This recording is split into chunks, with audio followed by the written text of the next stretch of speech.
Last class में मैंने आपको लेंस लॉ पढ़ाया था। आज हमारी ईएमआई का लेक्चर नंबर 4 है, जिसके अंदर मैं आपको पढ़ाने जा रहा हूं कि लेंस लॉ को कंजर्वेशन ऑफ एनर्जी का कॉन्सेप्ट क्यों कहा जाता है। ये अभी थोड़ी देर पहले भी हम लोग इस बारे में डिस्कस कर रहे थे कि how Lenz law is conservation of energy. लिखना स्टार्ट करिए।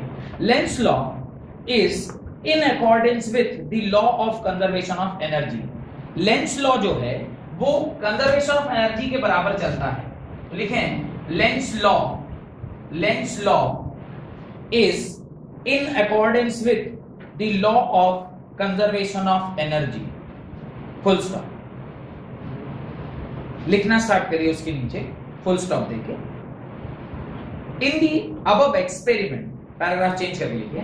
इन दी above experiment, the north pole of magnet is moved towards the coil। in the above experiment, the north pole of the magnet is moved towards the coil, the front face of the coil acquires north polarity। the front face of the coil acquires north polarity।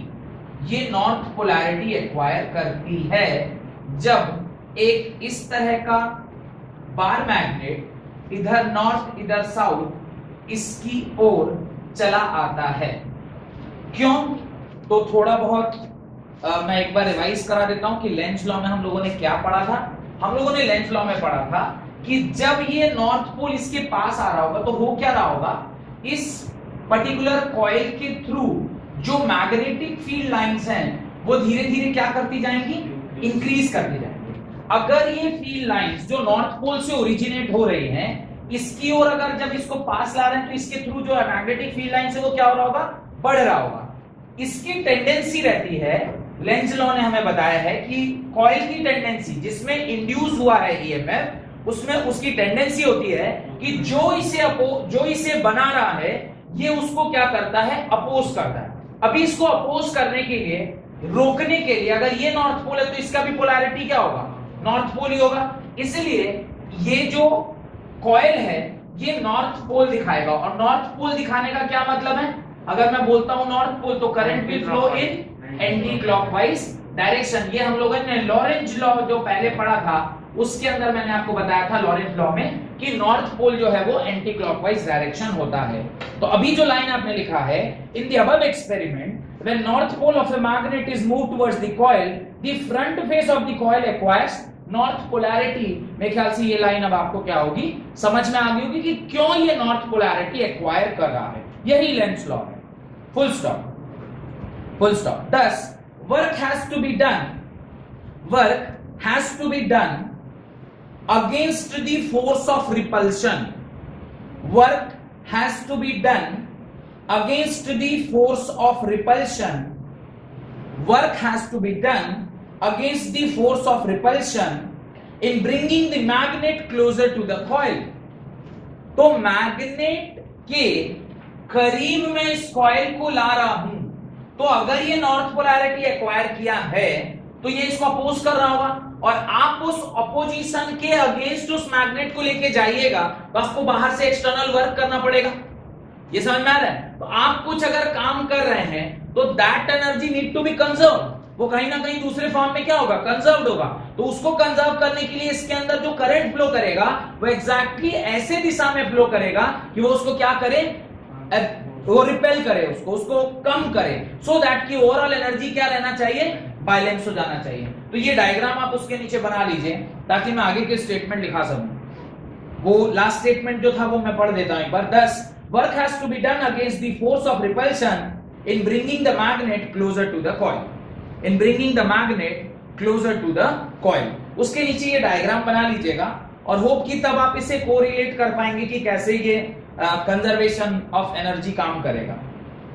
अगर आपने ये diagram बना लिया है, जो कि यहाँ पे बनाया है मैंने, इधर नॉर्थ पोल है इधर साउथ पोल है, और ये जो ब्लैक से बनाया है this is what, this is magnetic field lines. और ये मैग्नेटिक फील्ड लाइंस इस कॉइल के थ्रू बढ़ रही है क्योंकि मैग्नेट किस तरफ आ रहा है, आगे की ओर आ रहा है। तो चूंकि इसको रिपेल करना है तो ये क्या करेगा, अपोजिट पोलैरिटी, जो यहां है उसी पोलैरिटी को यहां ले आएगा ताकि इसको क्या कर सके, रिपेल कर सके।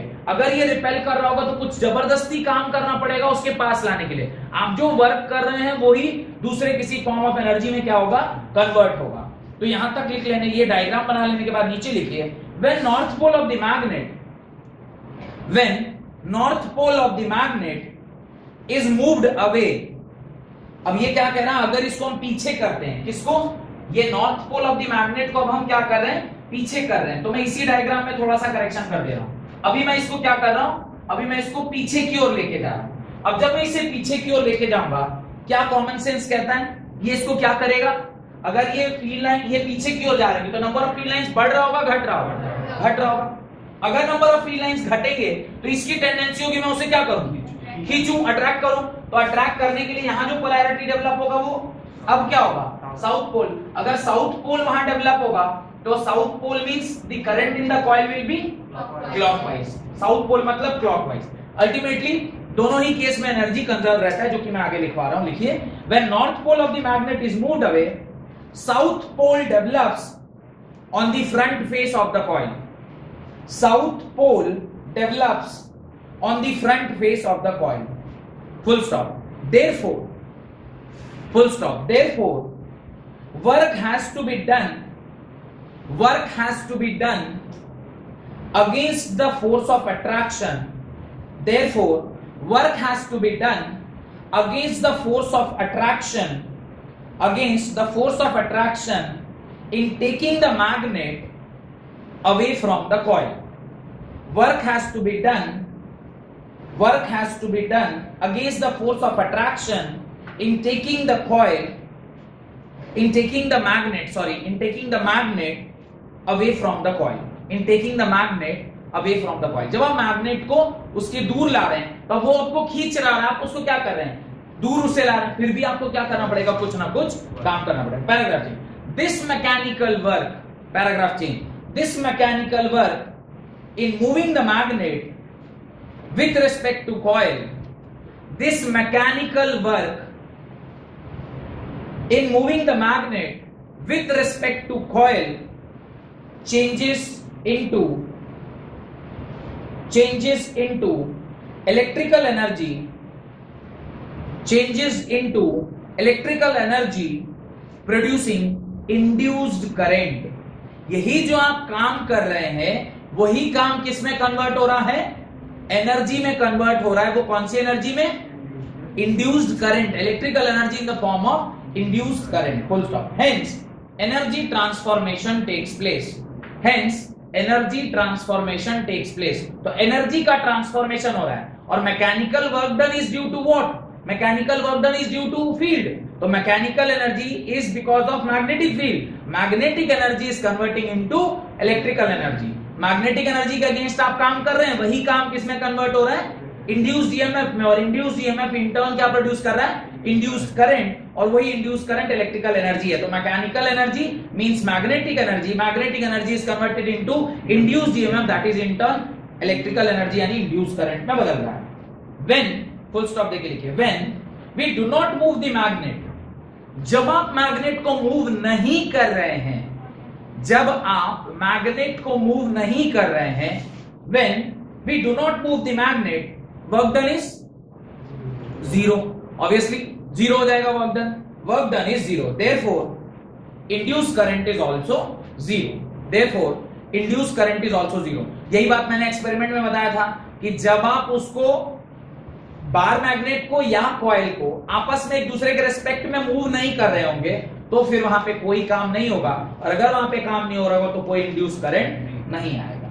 Therefore induced current is also zero। Hence Lenz law obeys law of conservation of energy। Hence Lenz law obeys law of conservation of energy। क्या सवाल इसके ऊपर आपसे पूछा जा सकता है? इसके ऊपर जो सवाल आपसे पूछा जा सकता है वो ये कि कोई एक डायग्राम दे दे, आपसे कहे बताओ इसकी पोलैरिटी क्या होगी।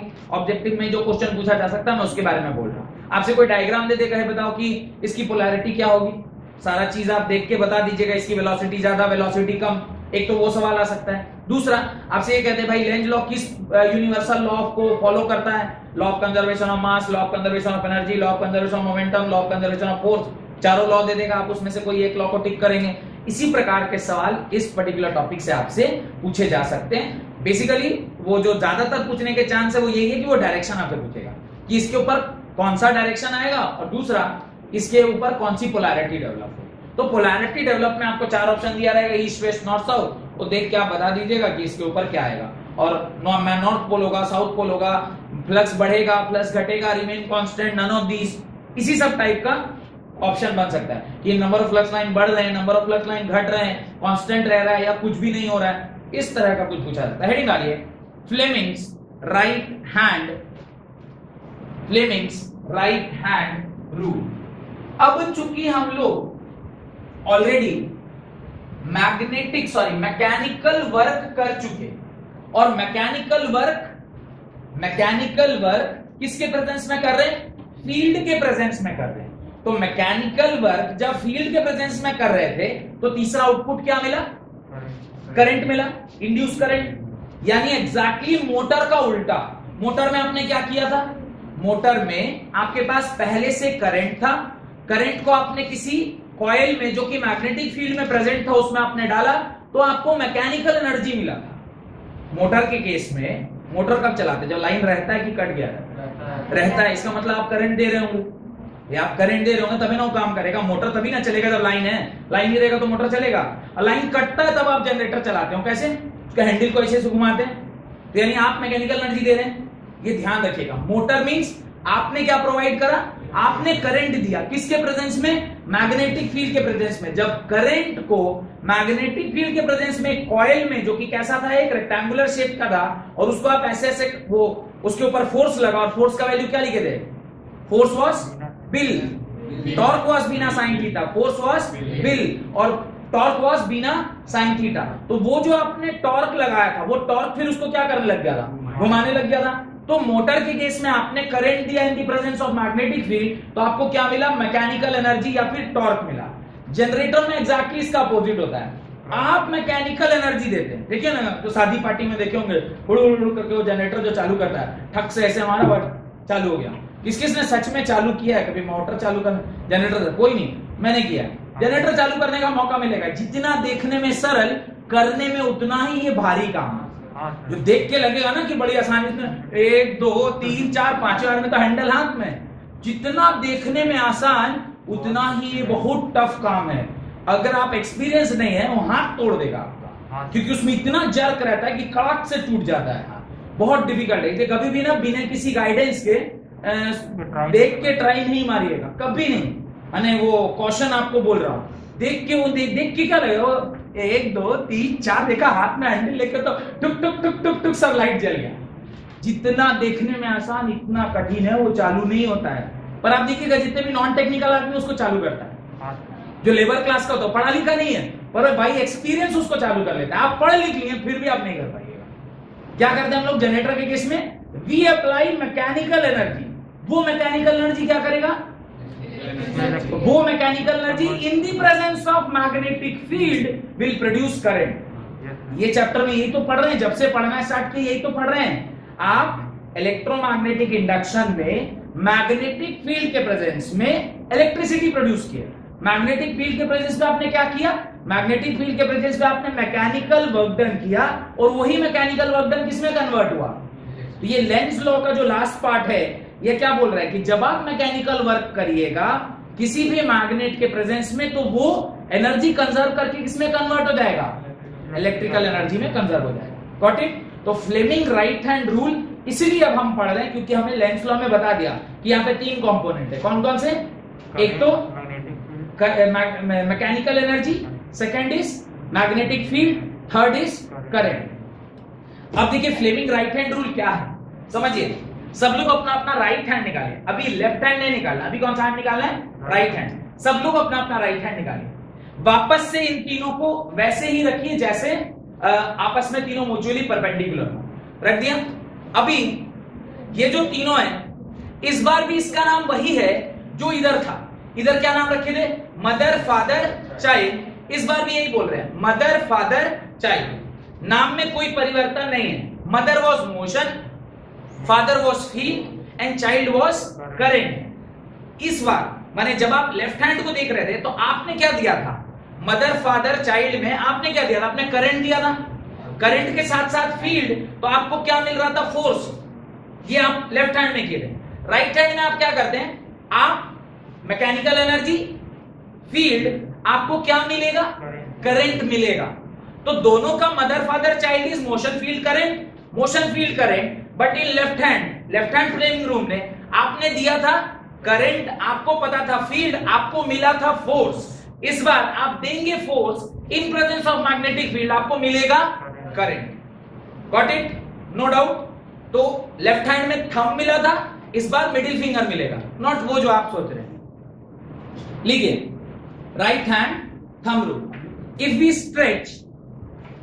स्ट्रेच, अच्छा वो डाउट पूछ रहा है, सर मिडिल फिंगर मिलेगा मतलब, if we stretch the thumb, the forefinger and the central finger, if we stretch the thumb and the forefinger and the central finger of right hand in such a way that it is mutually perpendicular, in such a way that it is mutually perpendicular, then it is mutually perpendicular, then it is mutually perpendicular, then sorry, not then, mutually perpendicular to each other and thumb represent the direction of motion, thumb represents the direction of motion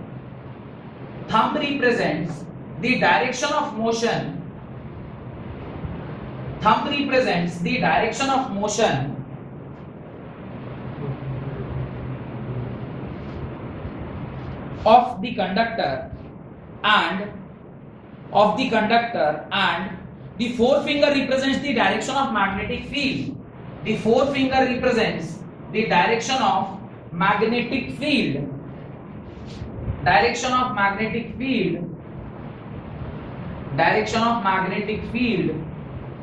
Then the direction of central finger. The direction of central finger will give the induced current. The direction of central finger will give the induced current.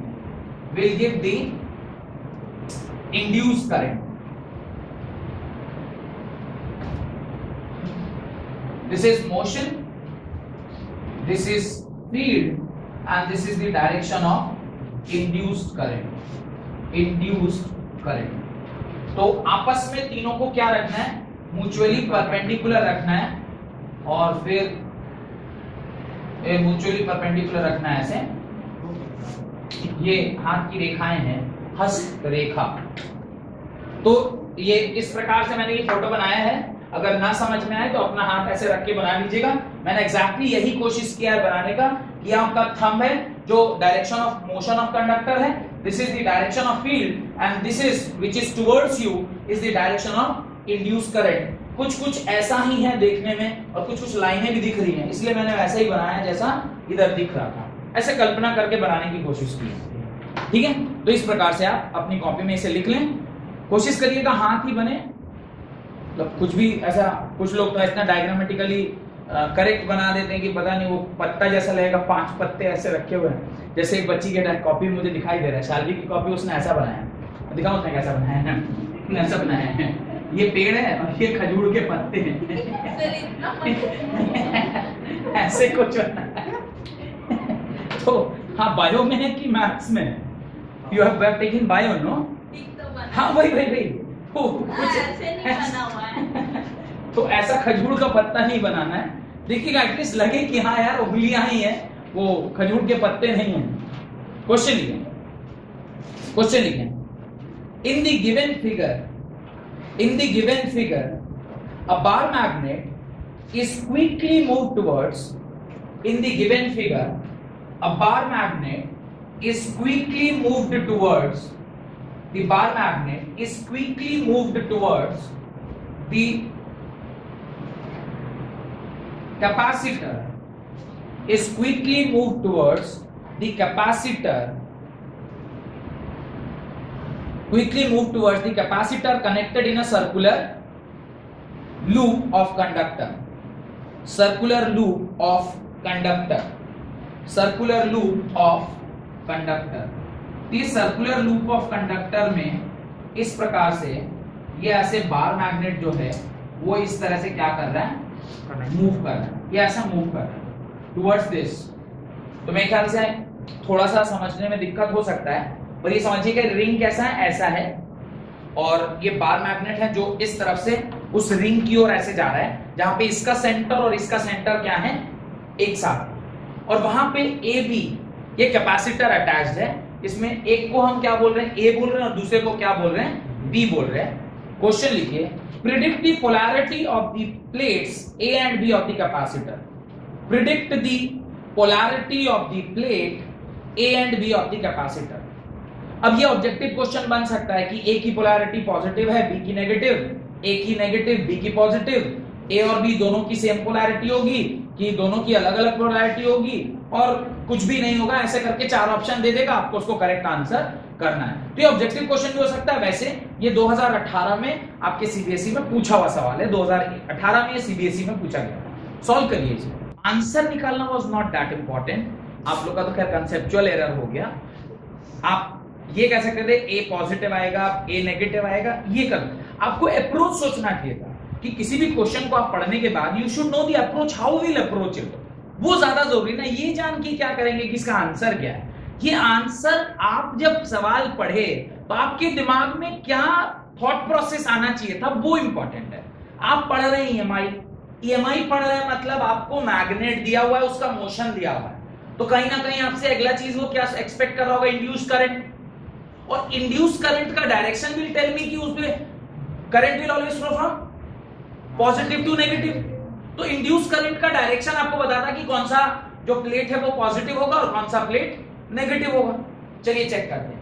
ये उसकी ओर बढ़ रहा है, ये अगर उसकी ओर बढ़ रहा है तो ये उसके फील्ड लाइंस को बढ़ा रहा होगा, घटा रहा होगा, बढ़ा रहा होगा। अगर उसके फील्ड लाइन को बढ़ा रहा होगा तो वो इसको अपोज करने के लिए कौन सा वो करेगा, मतलब पोलैरिटी जाएगा, नॉर्थ पोल, यानी इसके पास जो पोलैरिटी आएगी वो कौन आएगी, नॉर्थ पोल। नॉर्थ पोल का क्या मतलब होता है, डायरेक्शन कैसा होगा, एंटी क्लॉकवाइज। अगर कोई सर्कुलर ऑब्जेक्ट यहाँ पे रखा हुआ है, यहाँ पे ये ए है और ये बी है, और उस पे करंट इस साइड से देखने पर कैसा है, एंटी क्लॉकवाइज है। Anti clockwise means current is flowing from positive to negative. तो अभी आप याद करिए जब हम लोग कैपेसिटर के केस में पढ़ते थे, ये आपका पॉजिटिव तब होता था जब it was connected to which, positive plate, और ये नेगेटिव कब होता है, if are connected to negative plate. ये पॉजिटिव और नेगेटिव इस प्रकार से पोलैरिटी आती थी। यहां पर भी अगर ये एंटी क्लॉकवाइज जा रहा है, इसका मतलब ये ऊपर वाला क्या होगा, पॉजिटिव, और नीचे वाला क्या होगा, नेगेटिव। इसलिए A will have positive polarity and B will have negative polarity. Approach समझ में आना चाहिए कि कैसे इस सवाल को अप्रोच करना था।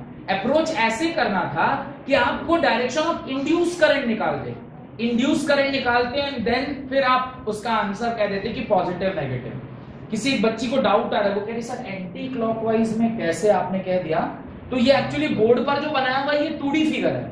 मैंने आपको क्या कहा कि इसको आप कैसे एज्यूम करना है, इसको आपको ऐसे एज्यूम करना है, सवाल बोलते वक्त बोला था ना, इसको आपको कैसे एज्यूम करना है, ऐसे, और करंट ऐसे आ रहा है। अब अगर करंट ऐसे आ रहा है, यहाँ पे नॉर्थ पोल है, अगर यहाँ पे नॉर्थ पोल है तो करंट कैसे घूमेगा, ऐसे घूमेगा, और करंट ऐसे घूमेगा तो ये पॉजिटिव या नेगेटिव, इस प्रकार से करंट घूमेगा। तो पहली जो बार होगी उस पे पॉजिटिव और दूसरी बार जो होगी उस पे नेगेटिव चार्ज डेवलप होगा।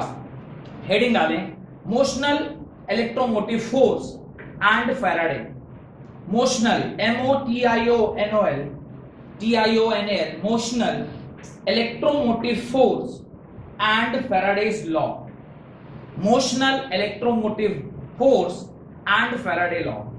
जैसे EMF एक वर्ड होता है, ऐसे MMF एक वर्ड हो रहा है। मोशनल इलेक्ट्रोमोटिव, मोटिव का M, F का फोर्स, MMF। जैसे ईएमएफ हुआ था इलेक्ट्रोमोटिव फोर्स, ये क्या है? मोशनल इलेक्ट्रोमोटिव फोर्स, ये एमएमएफ कहलाता है। और ये फैराडे लॉ से ही गवर्न है। फैराडे लॉ मतलब जहां पे आपने induced EMF is equal to minus D phi by dt लिखा था। लिखना स्टार्ट करें।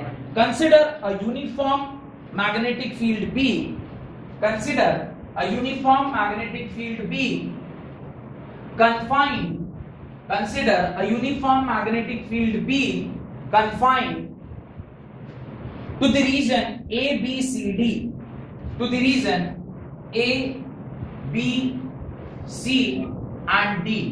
इस प्रकार से ABCD एक इस तरह का स्क्वायर या रेक्टेंगल, जो भी आप सोचिए, इस तरह का एक ज्योमेट्रिकल फिगर है जिसके अंदर फील्ड लाइंस जो है वो कहां से कहां जा रही हैं? आपकी तरफ से बोर्ड के अंदर की ओर ये फील्ड लाइंस जा रही हैं। तो ये आपका फील्ड है जो कि ABCD में कुछ इस प्रकार से आपको देखने को मिल रहा है। This is the direction of field lines. आगे लिखें, confined to region ABCD and a coil PQRS, एक कॉइल PQRS, ये कॉइल है करंट कैरिंग कॉइल PQRS। ये PQRS एक कॉइल है जो इस प्रकार से उस पर क्या किया हुआ है? रखा हुआ है। हम लोग जनरेटर के बेसिक मॉडल को तैयार कर रहे हैं। अभी जनरेटर किस प्रिंसिपल पे काम कर रहा है, अभी तो हम लोग चूंकि, और मुझे ऑलरेडी पता है कि इसी कॉन्सेप्ट पे जनरेटर काम करता है, तो ये मैंने पहले बोल दिया था। पर जब ये साइंटिस्ट लोग कर रहे होंगे तो ये तो साल बाई साल हुआ होगा ना। तो पहले किसी साइंटिस्ट ने EMI का कॉन्सेप्ट दिया होगा, फिर उससे धीरे धीरे ये फ्लेमिंग ने अपना रूल दिया, लेंज ने अपना रूल दिया। इन दोनों रूल को ध्यान में रखते हुए फिर फैराडे के इक्वेशन को MMF के फॉर्म में देखा गया और फिर फाइनली AC जनरेटर बना होगा।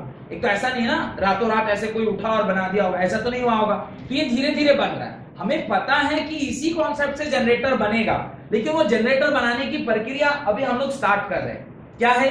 ये करंट कैरिंग कॉइल है जो कहां प्रेजेंट है? जो कहां प्रेजेंट है? इस पर्टिकुलर यूनिफॉर्म मैग्नेटिक फील्ड में। आप याद रखिएगा जनरेटर में क्या चाहिए होता है? हम फोर्स लगाते हैं, हम फोर्स लगाते हैं इन the presence of magnetic field, तो इसमें करंट फ्लो करने लग जाएगा। अभी हम लोग इसके ऊपर फोर्स लगाएंगे। PQRS is placed inside the magnetic field, full stop. At any time t, the part P dash Q, the part P dash Q, ये देखिए यहाँ पे P dash और ये Q, the part P dash Q equal to S dash R, equal to S dash R is equal to Y. At any time t, the part P dash Q is equal to S dash R is equal to Y. तो ये जो length है यहां से लेकर यहां तक, इसको थोड़ी देर के लिए क्या माना जा रहा है? Y माना जा रहा है। और इस तरफ का जो लेंथ है इसको थोड़ी देर के लिए क्या माना जा रहा है? L माना जा रहा है। तो ये Ly अगर कहीं पर आ जाएगा तो आप क्या बोलिएगा? वो एरिया है किसका? उस पार्ट ऑफ द कॉइल का जो कहां प्रेजेंट है? जो मैग्नेटिक फील्ड के अंदर प्रेजेंट है। ठीक है, आगे लिखें। Y of the coil is inside the magnetic field. P dash Q is equal to S dash R is equal to Y of the coil is inside the magnetic field, and L be the length of the arm of the coil. L be the length of the arm of the coil. L be the length of the arm of the coil. अब आप क्या कर रहे हैं? अब आप इसको आगे की ओर v वेलोसिटी से खींच रहे हैं। आगे की ओर v वेलोसिटी से खींचने का मतलब आप क्या कर रहे हैं? उसको आप उसको मोशन दे रहे हैं। आप उसको मोशन दे रहे हैं। मोशन देने से होगा क्या पहले वो समझते हैं। अगर मैं इसको आगे की ओर खींचूंगा तो इस कॉइल के अंदर magnetic field line will decrease और इंक्रीज। जब मैं इसको उस तरफ खींचूंगा तो मैग्नेटिक फील्ड लाइंस इस कॉइल के अंदर बढ़ेंगे कि घट जाएंगे? घट जाएंगे। किस किस को लग रहा है बढ़ जाएंगे? किस किस को लग रहा है घट जाएंगे? सबको घट जाएंगे लग रहा है, घटेगा। ऑब्वियसली ये ऐसे आगे की ओर जाएगा, ये फील्ड लाइंस क्या हो जाएंगे? घट जाएंगे। तो ये फील्ड लाइंस क्या होते जा रहे हैं? घट रहे हैं। अगर चेंज इन मैग्नेटिक फील्ड हुआ तो वहां पे फ्लक्स पैदा होगा। अगर फ्लक्स पैदा हुआ तो उधर देयर इज अ चांस कि इंड्यूस्ड ईएमएफ आएगा। ये समझ में आ रहा है? जहां इंड्यूस्ड ईएमएफ वहां induce current. Induce current means आपने मैकेनिकल एनर्जी देकर एक मैग्नेटिक फील्ड में जो कॉइल प्रेजेंट था उसमें आपने क्या डेवलप कर लिया? करंट डेवलप कर लिया। जनरेटर में यही तो करना है हमें। जनरेटर में क्या करना है? आप उसको मैकेनिकल एनर्जी देंगे, मैकेनिकल एनर्जी देने से चेंज इन फ्लक्स होना चाहिए किसके प्रेजेंस में? मैग्नेटिक फील्ड के प्रेजेंस में, जिसकी वजह से उस कॉइल में क्या डेवलप होने लग जाए? करंट डेवलप होने लग जाए। करना तो यही है। चलिए उसके नीचे डायग्राम जल्दी जल्दी बनाएं। देखिए अब छोटा सा डेरिवेशन है। इंड्यूस्ड ईएमएफ हमें कैलकुलेट करना है। कैसे कैलकुलेट करेंगे? डेल्टा एस क्या होगा? Delta S will be equal to length into breadth. तो लेंथ क्या लिखूं? P dash Q into Q R लिख दूं। पी डैश क्यू किसके बराबर? वाई। और क्यू आर किसके बराबर? एल। तो मैं डेल्टा एस को एल वाई लिख सकता हूं। This is equal to L Y. चलिए अभी मुझे निकालना है फ्लक्स। फ्लक्स होता है B into delta S. B into delta S actually B dot d S होता है। बी डॉट डी एस तो एरिया वेक्टर और ये जो आपका मैग्नेटिक फील्ड है दोनों एक ही दिशा में है, क्योंकि ये आपका ये है तो एरिया वेक्टर अंदर और मैग्नेटिक फील्ड भी अंदर, तो cos 0 1 होता है, तो इसलिए हम cos नहीं ले रहे। इसको मैं बी एल वाई लिख दूं, ठीक है, ये फाई आ गया। अब मुझे बताइए आप इंड्यूस्ड ईएमएफ क्या पढ़े? इंड्यूस्ड ईएमएफ पढ़े d phi by D t. तो इंड्यूस्ड ईएमएफ यहाँ पे माइनस है, minus is equal to d of B L Y by D t. कोई दिक्कत? अच्छा induced EMF is equal to minus, मैं बी एल बाहर ले रहा हूं। क्यों?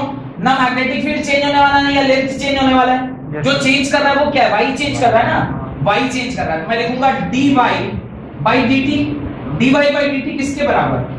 Minus B L. D Y by D t किसके बराबर? वेलोसिटी के। इंड्यूस्ड ईएमएफ का एक्सप्रेशन होता है माइनस बी एल बी के बराबर, माइनस बी एल बी के बराबर। Got it?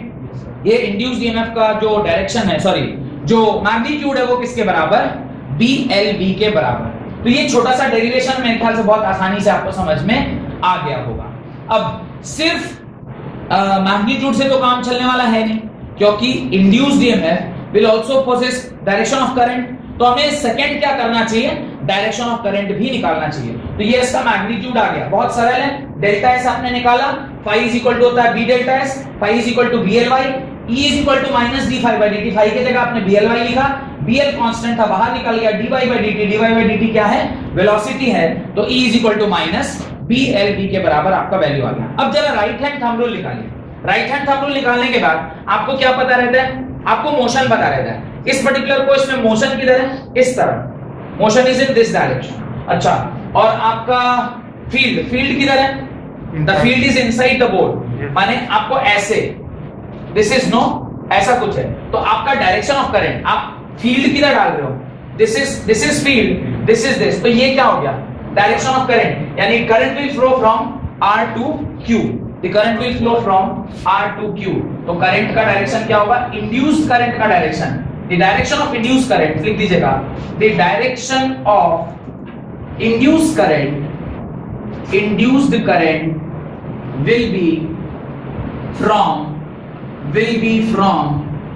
will be from R से Q की ओर, R से Q की ओर in the coil PQRS, in the coil PQRS। तो इस प्रकार से आपको कितना EMF डेवलप हुआ इस पर्टिकुलर केस में, that was minus B V L या बी एल बी जो भी बोलिए, और डायरेक्शन आपने निकाला with the help of Fleming's right hand rule. याद रखिएगा राइट हैंड से निकालना है तो जैसे ही डायरेक्शन निकालना हो पहले पेन को रख दीजिएगा। होता क्या है, पेन से लिख रहे होते हैं under high pressure and temperature, जो आप एग्जाम में रहते हैं, लेफ्ट हैंड से आप निकाल दीजिएगा, जो आंसर होगा उसका एग्जैक्टली ऑपोजिट आंसर आ जाएगा। तो जैसे ही डायरेक्शन निकालना है पहले पेन को नीचे रखिए, coolly decide is it a case of induced current और is a case of motor. Motor वाला केस है कि जनरेटर वाला केस है? अगर जनरेटर का केस है तो put your right hand, if motor का केस है पुट योर लेफ्ट हैंड, और तब फिर डायरेक्शन निकालिए, नहीं तो एग्जैक्टली अपोजिट आंसर आएगा। बहुत बहुत धन्यवाद आज की क्लास को अटेंड करने के लिए। अगले क्लास में हम लोग एडी करंट और बाकी कहानी को पढ़ेंगे।